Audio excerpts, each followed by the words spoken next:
ये बलवती होती है, लेकिन बात वो नहीं है। इसलिए आप ये मत समझिए कि क्या कई लोगों को होगा कि राम नाम से क्या होगा। हनुमान जी मंगलाचरण कहते हैं कल्याणा नाम निधाना, जिसको कल्याण चाहिए तो कल्याण का खजाना भगवान का नाम है, कल्याणा नाम निधानम। और कलिमल, कलयुग का जो मल है उसको धो करके बाहर फेंकने की अगर किसी में ताकत है तो भगवान के नाम है। कलिमल मथनम और पावनम पावनम, पवित्र करने में जितनी गंगा यमुना सरस्वती इत्यादि नदियां हैं और जितने अग्नि है, मिट्टी है, जल है, सब पवित्र करते हैं। वायु, इनमें पवित्र करने की शक्ति कहाँ से आई है? राम नाम से। राम नाम ऐसा है,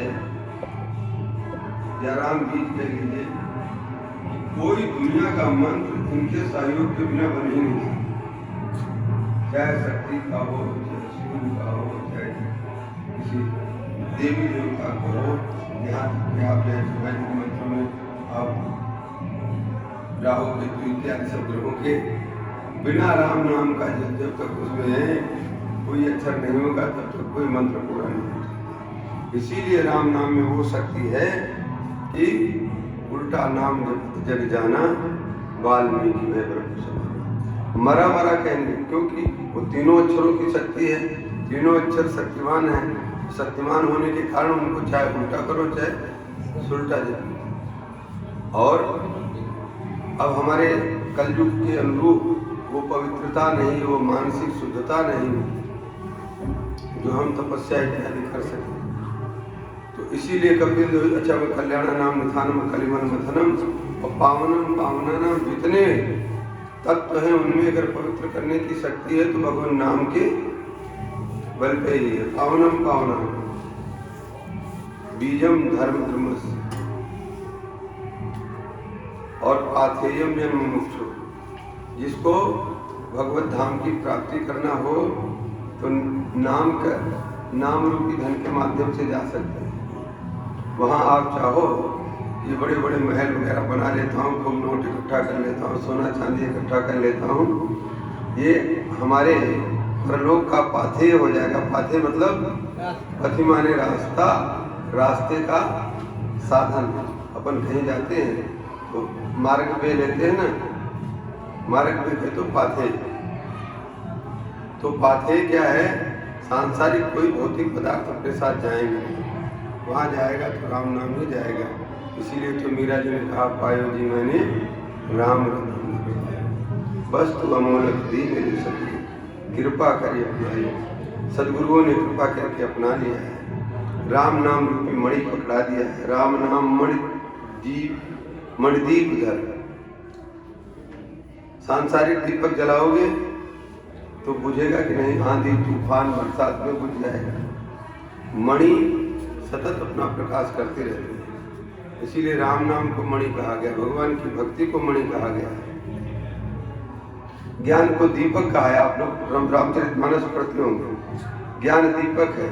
दीपक के लिए भौतिक पदार्थ से बनी हुई बत्ती चाहिए, भौतिक पदार्थ से बना हुआ पात्र चाहिए, पात्र में बत्ती चाहिए, बत्ती के साथ साथ भौतिक तेल चाहिए। जब तक ये सब साधन नहीं होंगे तब तक दीपक जलेगा नहीं। और जल भी जावे तो भौतिक तत्वों के द्वारा बुझाया भी जा सकता है। जोर से आंधी आई बचा नहीं सकते, बरसात हो गई और मणि को कहीं भी पटक दी। इसीलिए अपवित्र पवित्र हुआ सर्वावस्थान, कहीं भी कैसी भी स्थिति में भगवान नाम का जप करेंगे तो मंगल ही मंगल। तो पाथेयम जन्म मुक्षो, मोक्ष की अभिलाषा वाले व्यक्ति के लिए भगवान नाम के पाथेय कलयुग में और कोई साधन सहयोग करेगा कि नहीं करेगा। और नाम महाराज ऐसे हैं कि जब हनुमान जी महाराज कह रहे हैं वे मुक्ति का साधन करिए। पाथेयम जन्म मुक्षो कलिमल मथनम, तो कलयुग के मल को मत करके बाहर फेंकने की ताकत है तो नाम में। जितने अपराध हैं, सेवा के 32 अपराध होते हैं, नामापराध, नाम में अर्थवाद इत्यादि की कल्पना करना, भगवान के नामों में भेद रखना, ये सब करते करते 10 अपराध नाम के हैं। उन नामापराधों में 32 सेवा के अपराध और 64 भक्ति के अपराध है। ऐसे करके जितने अपराध हैं उन सारे अपराधों से अगर मुक्ति कोई दिला सकता है तो भगवान का नाम ही दिला सकता है। नामापराध हो जाएगा ना तो नामापराध भी जो है और भक्तापराध है, सारे अपराध नाम महाराज ही कृपा करके उससे मुक्त कर सकते हैं। इसलिए नाम से बढ़ करके कोई साधन नहीं। और नाम महाराज में क्या कहा गया है, रामस्य नाम रूपम च लीला धाम परात्परम। भगवान का नाम, भगवान का रूप, भगवान की लीलाएं, भगवान का जो धाम है, नित्य धाम, अयोध्या, वृंदावन, चित्रकूट इत्यादि हैं, ये सब धाम भगवान के नित्य हैं। सच्चिदानंद विग्रह साक्षात सच्चिदानंद स्वरूप है। अब उन सच्चिदानंद स्वरूपों में सभी जगह से अगर बड़ा है तो कोई मोरे मन पूर्वक विश्वासा राम अधिक राम करदासा। और एक दिन कहे हैं कि राम नाम ते नाम बड़ा। राम जी का जो नाम है वो राम जी से भी बड़ा है। बड़ा होने के कारण वो सब में समाहित है। अगर भगवान का नाम ले लिए तो उसमें लीला का चिंतन आ जाएगा कि नहीं। संकीर्तन करें, भाव से करें। वो भाव कैसे बनेगा, भगवान की लीलाओं का ध्यान। जब हम संकीर्तन में बैठे, कुछ नहीं चिंतन हो रहा है, तो ठाकुर जी को एक तरफ सीताराम राधे श्याम हो रहा है ना, तो एक तरफ मुरली मनोहर खड़े हैं, एक तरफ सीताराम जी खड़े। और उन्हीं के बीच में उनका वरद हस्त हमारे ऊपर है। अथवा अंतःकरण में ध्यान करते हुए, अथवा सत्संगों के ध्यान करते हुए भगवान नाम संकीर्तन करेंगे तो चैतन्य महाप्रभु इस प्रकार से कहते हैं, वो स्थिति आने में टाइम लगेगा। नयनम गलदस्वधारया वदनम गद्गदरुद्धया पुलके निजितम वक्तु कदा तो नाम। चैतन्य महाप्रभु भगवान से प्रार्थना करते हैं, हे नाथ, वो दिन कब आएगा जब आपका नाम लेते ही हमारे नेत्र सजल हो जाए, वाणी गदगद हो जाए, शरीर रोमांचित हो जाए। ऐसी स्थिति कब आए? वो स्थिति भगवत ध्यान के साथ अगर नाम संकीर्तन करें तो फिर देखो इतनी जल्दी आए। ये हमारा अनुभव है, हमारा अनुभव है, सभी का अनुभव। ये हमारा अनुभव कोई पर्सनल थोड़ी होता है, ये तो सबका अनुभव है। कोई भी करके देख ले। मैं कहता हूँ कितना भी विषादापन्न व्यक्ति हो गए, शोकाग्रस्त हो गए, और शोक की स्थिति में भी अगर भगवान का ध्यान करे, भगवान की जो मंद मंद मुस्कान आएगी आपके हृदय में, आपका सारा शोक सागर सूख जाएगा, शोक रूपी समुद्र सूख जाएगा। क्यों सूख जाएगा? हासो हरे अखिल शोक विशोषण। भगवान की मुस्कान समस्त शोकों को विनाश करने वाली। अभी देखो रामलला अयोध्या जी में आए, उनकी मुस्कान ने पूरे देश के शोक को विनष्ट कर दिया कि नहीं कर दिया? भगवान ने ठाकुर जी ने अवसर दिया, वहीं पर दास था पास में, वो नेत्रों से लोगों के आनंद के अश्रु बरस रहे थे। जो ही ठाकुर जी के नेत्र खुले, जो छवि सामने आई, भगवान की प्रतिष्ठा हो रही है, भाव विभोर हो रहे थे। ये हमारी भौतिक चिंतन में जब ये है तो उस अंतःकरण में चिंतन वो चालू हो जाए तो कैसी स्थिति होगी? कहीं विषाद रहेगा ही। इसीलिए इतने बड़े बड़े भक्त हुए हैं, उनके जीवन को देखेंगे तो ऐसा देखेंगे जैसे इनके पास बेचारे कुछ है नहीं, कंगाल हैं, दुखी हैं, खाने का ठिकाना नहीं, परंतु उनके आनंद के सामने भगवान भी हार जाते हैं। भगवान उनको सब कुछ देना चाहते हैं। जैसे राका बाका की कथा सुने होंगे, सुने कि नहीं? एक राका बाका नाम करके भक्त दंपति थे, इतने भगवान के भक्त, इसलिए घर में कभी कंपटीशन लगाओ, पति पत्नी तो भगवान नाम जप के लिए लगाओ, मंत्र जप के लिए लगाओ, देखो भाई कौन ज्यादा जप करता है। उनमें यही होड़ चलती थी। और ब्राह्मण कुल के होने के बावजूद अधिक संग्रह क्या करेंगे, जीव को उपार्जन हो जाए, घर पे आए हुए कोई साधु संत है उनको हम दे सकें, इसलिए वो अपना लकड़ी ले आते थे जंगल से चुप करके। क्यों? लकड़ी, सूखी हुई लकड़ी को उठाने में कोई अपराध है नहीं, उनको बाजार में बेच देते, उससे अपने जीव को उपार्जन करते। एक दिन भगवती साक्षात लक्ष्मी जी ने कहा कि प्रभु आप कैसे विलक्षण हैं, नास्तिकों के यहाँ ऐसा भरा है और आपका इतना भगत और इस प्रकार से विपन्नता में चल रहा है, आप इसके लिए कुछ क्यों नहीं करते? बोली देवी, ये हमारे भक्त ऐसे नटखट हैं, ये इनको देने पे कुछ नहीं लेते हैं, और आप जाकर के अगर कुछ इसको बोले आप ऐसे बातें बनाते हैं। चलो, अब भगवान जिस रास्ते से जा रहे थे उसी रास्ते में सोने की मोहरें बिखेर दी और ठाकुर जी तो वहाँ है नहीं, ध्यान है। राका जी आए, उन्होंने फटाफट उन मोहरों पे मिट्टी डालना चालू किया। पीछे से उनकी पत्नी आ रही थी, बांका देवी, उन्होंने उनसे क्या कर रहे हैं स्वामी? बोले हमने देखा कहीं तुम्हारे मन में हो जाए माता बहनों को सोने से बड़ा प्रेम होता है, तो कहीं ऐसा न हो जाए, इसलिए क्या है आप ये करते? मिट्टी पे मिट्टी मिट्टी पे मिट्टी डाल रहे हैं आप। ये इसकी बल से नाम जप के बल से इतना अंतःकरण पवित्र हो चुका है कि संसार की सारी वस्तुएं धूल से पूरित होती है। इसलिए हम लोग भी अपने जीवन में सांसारिक कृत्यों को करते रहे, सांसारिक जो सेवा मिले, ये मत सोचो हाय हाय हम क्या करें, हम तो गृहस्थी में फंसे हैं, हम तो इसमें फंसे हैं, उसमें फंसे हैं, अभी ये करना है, वो करना है।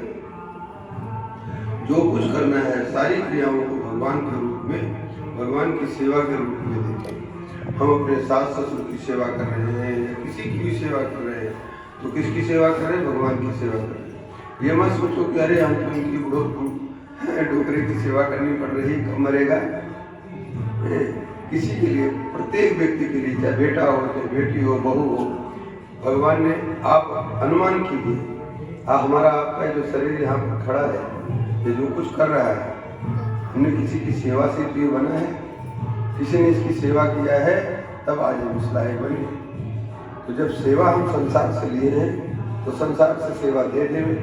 जिससे लिए हैं, जिस संसार ने हमारे को इस सेवा योग्य बनाया है, उसी संसार को अपनी सेवाओं को प्रदान करके मुक्त होना है ना भाई साहब। और सेवा नहीं करोगे तो ऋणी होके जाओगे, और ऋणी होके जाओगे तो फिर यहाँ आओगे। इसलिए उस सेवा किसकी हो रही है? अच्छा ये बताओ भाई, सेवा तो भगवान की होगी, चाहे मानो चाहे मत मानो। मान लो भगवान तो बड़ी अच्छी बात है, और नहीं मानो, जबरदस्ती करो तो भी भगवान की होगी, परंतु रजिस्टर में दर्ज नहीं होगी, ठाकुर भक्ति से रहित हो जाएगी। इसलिए मानिए सबे राम के नाते, और सिया राम मन सब जग जाने। ऐसी जब वृत्ति बन जाएगी, सब में भगवान का दर्शन करेंगे, तो उसका परिणाम क्या होगा? वो हमारी क्रिया भगवान की पूजा हो जाएगी। पूजा क्या है? तो किसी को कुछ देना, किसी को कुछ करना, वो पूजा है, तो पूजा हो जाएगी। अब ये बताओ, मुर्दे की कोई पूजा करता है? मुर्दे की कोई जो है सेवा करता है? कोई नहीं करता है। तो सेवा तो भगवान की हुई ना, भगवान अंतर्यामी है और अंतःकरण में विराजमान है, तो सेवा तो उन्हीं की होगी। बस सिर्फ मानना है, मान लिए तो हो गया, नहीं माने तो माने का ही तो संसार है। आपने किसी को माँ माना है, किसी को पिताजी माना है, किसी को भाई माना है, किसी को मित्र माना है, किसी को बंधु माना, ये मानने का ही तो साधा है। तो हमारे यहाँ क्या कहते, तुम्हें माता च पिता, तुम्हें बंधु तुम्हें विद्या द्रविणम, तुम्हें सर्वम मम देव। कुछ छूट गया हो तो भी सब कुछ आप ही है। सारे संबंध मोहित वही नाते अनेक मानिए जो भाव। गोस्वामी तुलसीदास जी मेरे पत्रिका में कहते हैं, हे राम, हमारे आपके अनेकानेक संबंध है। पिता पुत्र का संबंध है, स्वामी सेवक का संबंध है, अंशांशी का संबंध है, गुरु शिष्य का संबंध है, जो भी संबंध है। अब आप जो भी मान लो, परंतु है तो हम आपके। हे नाथ, मैं आपको भूलूं नहीं। स्वामी जी कहते हैं। और कहते हैं जो भगवान को एक बार इस प्रकार से कह देता है ना, तो भगवान उसको कभी छोड़ते नहीं। राम जी स्वयं कहते हैं, अच्छा राम जी दुर्ना रामो दुर्ना विवास, राम जी धर्म का साक्षात स्वरूप है। इसलिए आप लोग सत्संगी बंधु हैं, परंतु सत्संगी का काम होता है अगर प्रसंगी में कोई पास मिल जाए तो उसको भी सत्संगी बना दे। इसीलिए संतों ने कहा, संत की चर्चा है, जा रहे थे किसी गांव में दुष्ट जन थे, उन्होंने सेवा शुश्रूषा किया नहीं, और तो उनको आशीर्वाद दे के गए, यहीं पर बने रहो, खूब फॉलो करो। और एक ऐसे गांव में गए जहाँ सब खूब लोगों ने सेवा शुश्रूषा किया, तो उनको आशीर्वाद दिया कि तुम लोग सब बिखर जाओ। बिखर जाने का मतलब किसी ने कहा ये क्या गड़बड़, इन्होंने कुछ नहीं किया, उनको बोले एक ही जगह यही गाँव फॉलो करो, और ये सत्संगी इन्होंने आपकी सेवा शुश्रूषा किया, इनको बोलते हो कि तुम सब फैल जाओ। उन्होंने कहा फैलेंगे ना सब जगह सुगंध पहुंचाएंगे, अपनी सेवा की सुगंध पहुंचाएंगे, भक्ति की सुगंध पहुंचाएंगे, और इसलिए इनको ऐसा आशीर्वाद दिया। और ये लोग बदमाश लोग जाएंगे तो वहाँ भी बिगाड़ देंगे, सब चौपट कर देंगे। इसलिए एक ही जगह रहे। हमारे यहाँ तेजे देखम कुलस्य आर्थे ग्रामस्य आर्थे कुलम तेजे। तो ये भगवान के नाम की महिमा है। अंत में वो कहते हैं पाथे कलिमल मथनम पावनम पावनानाम बीजम धर्म, धर्म रूपी वृक्ष को अगर बढ़िया फलित फूलित होते हुए देखना है तो उसका बीज ही राम नाम है। बीजम धर्मस्य भवत भवताम। अच्छा कौन नहीं चाहता है धर्म, सब लोग चाहते हैं। दुर्योधन भी कहता है जाना मैं धर्मम न च मैं प्रवृत्ति, मैं धर्म को जानता हूँ परंतु क्या करूँ, करना चाहता हूँ फिर भी हमारी प्रवृत्ति नहीं है। आप लोग ऐसा नहीं कहेंगे। दुर्योधन कहता है हम तो भगवान के कथनानुसार चलते हैं, शास्त्रों के अनुमोदन से चलते हैं, शास्त्रों में जो लिखा है उन बातों का आचरण किया जाए। और देखो राम नाम की महिमा, भगवान नाम की महिमा को कपिल देव जी की माता कहते हैं। इसलिए ये मत सोचो कोई ऊंचा है नीचा है। कपिल देव जी की माता कहती हैं अहो बतस स्वपचो तो गरीयान यज्ञ विभागे वर्तते नाम देपू तपो जुहु ससुनार्या ब्रह्मानुचु नाम गणती। हे नाथ वो स्वपच जानते हैं, स्वपच जाति होती है। स्व माने कुत्ता, और कुत्ते को जो भी कुत्ते को ही मार के खा जाए हैं उसको चांडाल भी कहते हैं। चांडाल जैसी जाति, स्वपच जैसी जाति भी भगवान कहते हैं कपिल देव जी की माँ, भगवान आपका नाम इतना मंगलकारी है, अगर उसकी जिह्वा पे आ गया, स्वपच चांडाल की जिह्वा पे आ गया तो वो भी पावन हो जाता है। जो ससुनार्या वो सभी जगह कर लिया, सारे वेदों को पढ़ने का फल मिल गया उसको। अरे वेद कहाँ से निकले? वेद का जो है गायत्री माता को कहते हैं, और प्रणव वेद का बीज है। और प्रणव कहाँ से निकला आप ये भी सोचो। भगवान शंकर की 3 आंखें हैं, 1 2 3। ये तीनों में क्या धारण कर रखे हैं? दाहिनी आंख में सूर्य, बीज सूर्य का प्रतीक माना गया है, मध्यम अग्नि का प्रतीक माना गया है, और वाम आंख चंद्रमा का प्रतीक। और राम नाम में ये तीनों बीज हैं। आकार अग्नि सूर्य का बीज है, रकार अग्नि का बीज है, मकार चंद्रमा का बीज है, और अकार मकार अकार रकार मकार, ये 3 है ना। वैसे राम को जो है अब यहाँ तो शंकर भगवान ने सीधे सीधा बना के बैठा है ओंकार के रूप में। इसको स्वामी रामानंदाचार्य जी ने प्रणवी कहा है वैष्णवता भास्कर में, और प्रणवी नहीं, राम मंत्रा समुत्पन्ना प्रणव मोक्षदायका, राम नामना समुत्पन्ना प्रणव मोक्षदायका। प्रणव में अच्छा लोग बाबू को हमारे शास्त्रों में कहा है प्रणव अमुक्ति ओंकार का जप नहीं कर सकता, तो तुम क्यों उसके पीछे पड़े हो? राम इतना सरल मिल गया।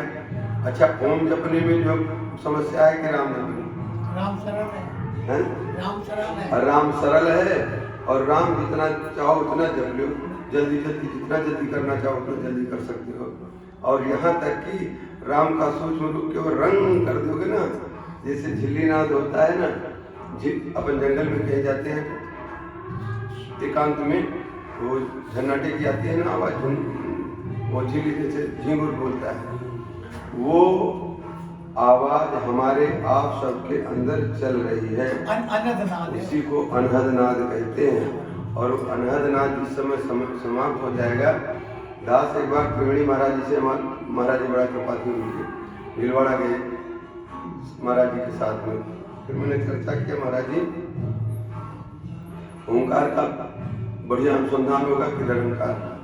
महाराज जी स्वयं बोले इसका मतलब मैं जानता हूँ, महाराज जी भी उसी पहले सब यही सब करते थे, अजपा जब कह लो अनहद, वही अजपा ही जब सुनाई देने लगे तो अनहद सुनाई दे रहा है, उसकी भिन्न भिन्न प्रकार के, अच्छा कोई भी कर सकता है, इसलिए राम शनि वगैरह केवल उसी मार्ग में है, अपने यहाँ सीताराम करते, राधे श्याम करते, वो जो भी नाम है भगवान का, मैं तो कहता हूँ भगवान नाम पे शरीर खड़ा है।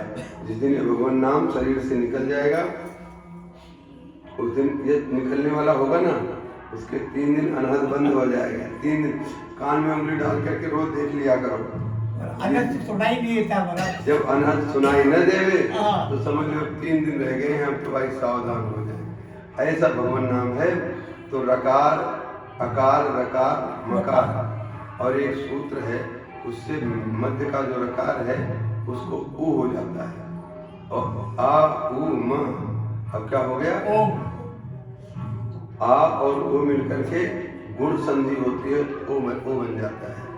जैसे गंगा है और उदकम है, क्या बन जाता है, गंगोदकम, चरणोदकम है, और राम है, ईश है, आ ई मन करके ए बन जाता है, और आ वो मिल करके ओ बन जाता है, ओम हो गया। तो इसलिए ओम को राम मंत्र को, राम बीज को, राम अक्षर को प्रणवी कहा रहा है। राम नाम ना समुत्पन्ना प्रणवो मोक्षदायक, प्रणव राम नाम से उत्पन्न हुआ है, इसलिए बाप को पकड़ लो और आनंद से कोई विघ्न बाधा नहीं। भाव को भाव, वैदिक मंत्रों के लिए बड़ा नियम है, नहाओ धो पवित्रता के साथ उनका उच्चारण किया जाए, ये नहीं जहाँ तहाँ उनको चिल्लाते फिरो। आज लोग जो है घर में वो लगाते हैं, क्या नाम, गायत्री का जो लगा लेंगे, उसको सुनने से क्या होगा, गायत्री का तो अनुसंधान करोगे तब जाकर के बात बनेगी। आप राम नाम ऐसा, भगवान का नाम ऐसा है, सुनने से भी कल्याण करता है। इसे कभी भी कहीं कैसे लगाओ, भगवान नाम की लगा लो, वो भगवान नाम जो है सर्वत्र होता है। तो हनुमान जी महाराज कहते हैं प्रबोध भवताम भूते राम नाम, ये आप लोग चिंता मत करो, मैंने राम नाम का आशीर्वाद दे दिया, इसी को पकड़ लो, आपको सभी प्रकार से मंगल ही करेगा, कल्याण, आपको वैभव प्रदान करेगा, आपको सभी लोक परलोक प्रदान करेगा। ऐसे राम नाम की युक्ति गुरुओं ने बता दिया है। और जो राम नाम शपथ को पवित्र कर सकता है, चांडाल को पवित्र कर सकता है, उसको मतलब ब्राह्मण तो नहीं, परंतु वो जो यज्ञ याग करके पवित्रता अर्जित करते हैं वो राम नाम से मिल जाते हैं।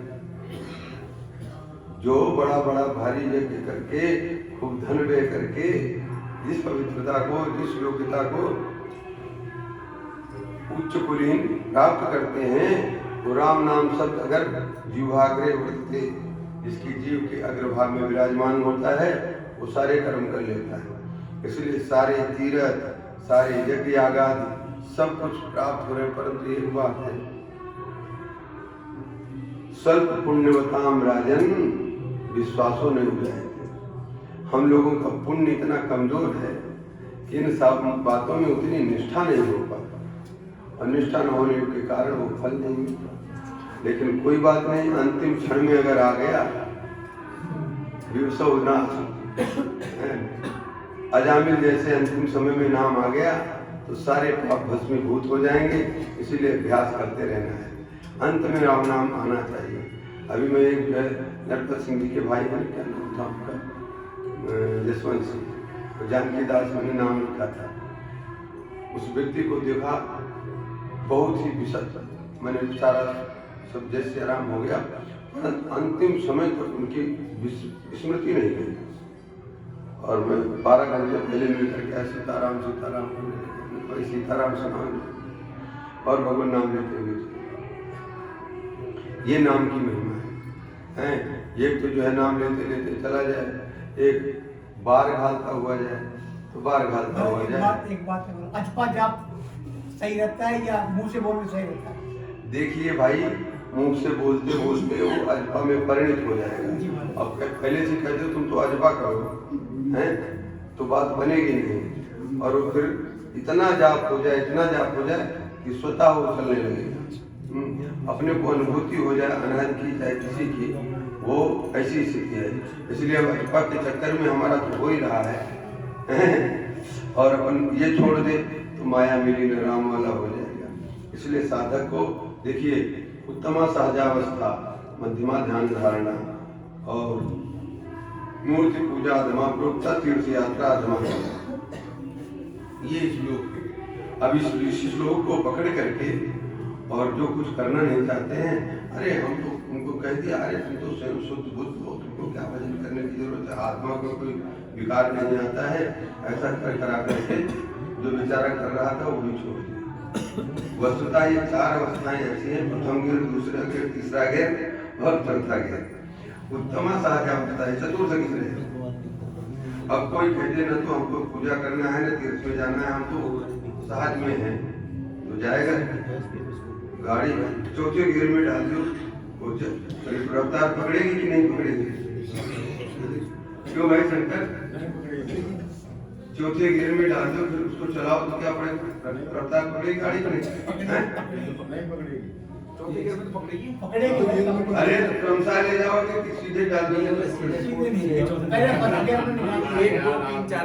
हाँ, यही बात मैं कह रहा हूँ। अब बोले अब तो हम तो जो है सहजावस्था में हमको कुछ करने की जरूरत नहीं, हमारा तो अजपा चल रहा है, इसलिए हमको राम राम करने की क्या जरूरत नहीं भाई। आदो श्रद्धा तथो साधु संग अथ भजन क्रिया, ये सब भक्ति के प्रारंभ की। पहले तो अपने जीवन में श्रद्धा आनी चाहिए कि हमारा मानव जीवन मिला है, किस लिए मिला है। वो शंकराचार्य जी कहने दुर्लभम त्रयमेव, संसार में 3 चीजें दुर्लभ है। क्या है? मनुष्यत्म, मुमुक्षुत्तम, महापुरुष संगम। सबसे पहला तो मनुष्य जीवन मिलना मुश्किल है। मिल गया भगवान की कबहू करी करुणा नरदेही देती इस बिन भेद सनी। भगवान बड़े करुणा है, मूर्ति हैं और कृपा करके वो मानव जीवन दिए हैं, ऐसे नहीं दिए हैं। आप सोचो हमारे पुण्य से मानव जीवन मिला है, ये बिल्कुल बात घटती नहीं है, क्योंकि न निंदितम कर्म तदस्ति लोके सहस्र सोयम न निर्मया वैसे। बड़े बड़े महापुरुष कहते हैं, हे प्रभु मैं जानता हूँ आपने हमको गौसागर से पार करने के लिए अनेक बार अवसर प्रदान किया, परंतु यहाँ आने के बाद माया मोह के चक्कर में पड़ करके और नाना प्रकार के निंदित कर्म करते हैं। मैं जानता हूँ उन कर्मों का प्रायश्चित करने, अच्छा जैसे आजकल लोग शराब वराब को मुझे पाप नहीं मानते, जबकि गो हत्या से बढ़कर के शराब पीना है अपराध, महापापों में आया है। पहले नंबर पे आया है स्वर्णस्ते सुरापाई, चोरी करना, शराब पीना, गोगगन तीसरे नंबर पे, गुरुतल गया चौथे नंबर पे। ऐसे लोगों के पास बैठना भी नहीं चाहिए, वो भी जो 5 जो बैठता है वो भी महापापी कहलाता है। तो कहने का प्राय ऐसे ऐसे हम लोगों ने कर्म किए होंगे, परंतु जब भगवान माता पिता में जो वात्सल्य है, वो वात्सल्य प्रेम अपने पुत्र के प्रति, भगवान जो वात्सल्य सिंधु हैं उनके एक बिंदु से निकले हुए सारा संसार सुवासित हो रहा है, वात्सल्य में हो रहा है। माता पिता अपने बच्चे को जब दुखी नहीं देखना चाहते हैं, बच्चा कोई अपराध करता है 5-6 साल का, 7 साल का, 8 साल का है, तो उसको दंड देने के लिए और उसको कहेंगे उठ बैठ लगा, तुमने ऐसा क्यों किया, आप कान पकड़ के उठ बैठ 25 बार उठ बैठ लगा, अब ऐसा नहीं करूँगा। अब बच्चा चालू हुआ, 1 2 3 रोता भी जा रहा है, आंसू भी निकलना चालू हो गए, नाक भी निकलना चालू हो गई। अब बोलो ये 10-15 में अब कौन सी माँ होगी जो उसको 25 बार बैठ करवाए? होगी कोई? या कोई ऐसा होगा फट से उसको गोद में लेकर उसको शांत, उसके आंसू पोंछेगा, उसकी नाक पूछेगा और पुचकारेगा, बेटा वैसा काम। इसी प्रकार से वो जो है करुणा सिंधु वात्सल्य मूर्ति भगवान करुणा करके मानव जीवन प्रदान किया। इसलिए मानव जीवन दुर्लभ कहा गया और इसकी दुर्लभता इतनी है, दुर्लभता होकर के भगवान की कृपा से सुलभ हुआ है, तो इसका हमको उपयोग करना है। अब दुर्लभ मानव जीवन मिल गया, परंतु मुमुक्षा कैसे जागृत हो, मोक्ष की इच्छा कैसे जागृत होगी? तो ये जब संसार के चक्र को देखता है तो आदो श्रद्धा संसार के चक्र को देखता है, सब मर रहे हैं, सब ऐसे दुखी हो रहे हैं, ऐसा हो रहा वैसा हो रहा, तो उसके अंदर जागृत हो जाएगी कि भाई इससे कैसे छुटकारा मिला जाए। फिर मरेंगे, फिर जन्म मरे तो दूसरा दुख कोई, ये सारी बातों को जान करके व्यतीत होगा।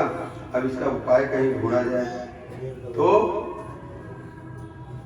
तत्व साधु संग, श्रद्धा हुई, संतों का संग हुआ। अब संतों के संग में फिर वो तीर्थ यात्रा आ गई। अरे भाई बगीचे जाओगे तो बगीचे भी तो तीर्थ है, या किसी आश्रम में जाओगे तो तीर्थ है ना। अब बाबा जी गोवर्धन में रह रहे हैं, गोवर्धन तीर्थ है। बाबा जी यहाँ कौन से वो घाट गेट क्या, अरे वो राम आश्रम है ना, राम लक्ष्मण आश्रम, वो भी तीर्थ है।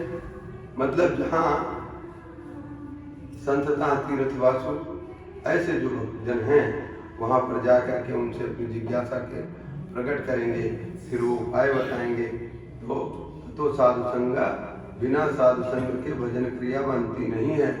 अत साधु संगा, तब कहते हैं सत्संग से तो भजन क्रिया। अब भजन क्रिया हो भजन का तरीका बता दे, देखो इतने माला करना है, ऐसा करना है, वैसा करना है, ठाकुर जी की सेवा करना, सुबह जल्दी उठना, ये सब क्रियाएं चालू हो जाएंगी। और फिर जिस दिन लेट उठेंगे उस दिन पश्चाताप होगा, आदमी को कितना सब छूट गया। इसको कहते हैं तो भजन क्रिया। अर्थ है आसक्ति। अब उस क्रिया में आसक्ति हो जाए कि भाई छूटना नहीं चाहिए, इतना जब करना ही है, ये करना है। इस प्रकार से चलते चलते और फिर एक वृत्ति ही बन जाए, मानसिक वृत्ति हो जाए, भगवान का मानसिक चिंतन होने चले, नाम चिंतन होने लगे, बस काम बन गया। इसको कहते हैं तब वो अजपा चालू होगी।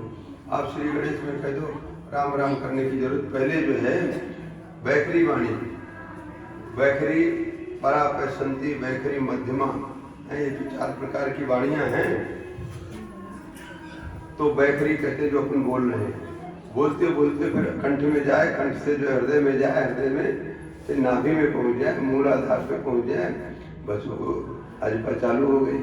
तो बोलो सियावर रामचंद्र भगवान की। इसलिए आप लोग परम सौभाग्यशाली हैं, आज ऐसे सुअवसर पर